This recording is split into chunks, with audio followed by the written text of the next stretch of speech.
यहाँ पर हमारे पास कुछ डेटा है जिसमें हमारे पास सेल्स टीम के लोगों के नाम, उनके रीजन्स, उनकी सेल्स फिगर्स, उनके प्रॉफिट्स और इंसेंटिव्स हैं।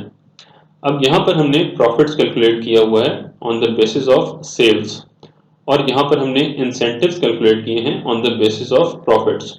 इसका मतलब है कि अगर मैं अपनी सेल्स फिगर को चेंज करूंगा तो ऑटोमेटिकली प्रॉफिट्स भी अपडेट होंगे और इंसेंटिव्स भी अपडेट होंगे। यहाँ हम फिगर को चेंज करते हैं, ये फिगर लिख देते हैं और एंटर करते हैं, तो अब आप देखें प्रॉफिट्स भी अपडेट हो गए और इंसेंटिव्स भी अपडेट हो गए हैं। लेकिन अगर हम इस सेल के अंदर अपनी वैल्यू को चेंज करते हैं तो अब आप देखें ना प्रॉफिट्स अपडेट होंगे ना इंसेंटिव। उसकी रीजन ये है कि यहाँ पे कोई फॉर्मूला नहीं लगा हुआ। हमें जहाँ से शीट रिसीव हुई है हो सकता है उन्होंने इन दो सेल्स को पेस्ट एज वैल्यूज कर दिया हो कॉपी करके, या किसी भी रीजन की वजह से यहाँ पे उन्होंने फॉर्मूला नहीं लिखा।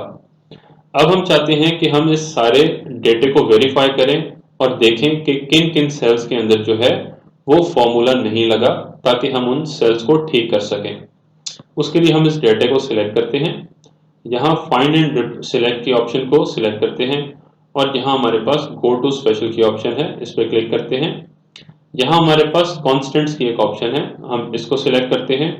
अब चूंकि हमने इस डेटा के अंदर से वो सेल्स हाईलाइट करने हैं जिनके अंदर नंबर्स या टेक्स्ट लिखे हैं, तो इसलिए हम यहाँ पे लॉजिकल्स और एरर्स को अनचेक कर देते हैं, इसको ओके करते हैं। तो अब आप देखें यहाँ पे वो सेल्स हाईलाइट हो गए हैं जहाँ पे फॉर्मूलाज नहीं लगे हुए। हम इनको कोई कलर भी दे देते हैं, फॉर एग्जांपल इस कलर को देके हम इनको हाईलाइट कर देते हैं। अब आप यहाँ पे देखें जब हमने इसको सिलेक्ट किया तो यहाँ पे हमें सिर्फ फिगर नजर आ रही है।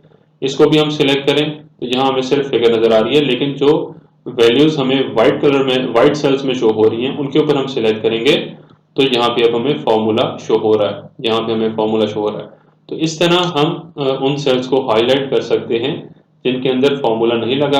अब हम इन वैल्यूज को ठीक कर लेते हैं, हम अपने इस फॉर्मूले को नीचे कॉपी कर लेते हैं और यहाँ से भी इस फॉर्मूले को कॉपी कर लेते हैं और अब हमारा ये सारा डेटा ठीक हो गया है।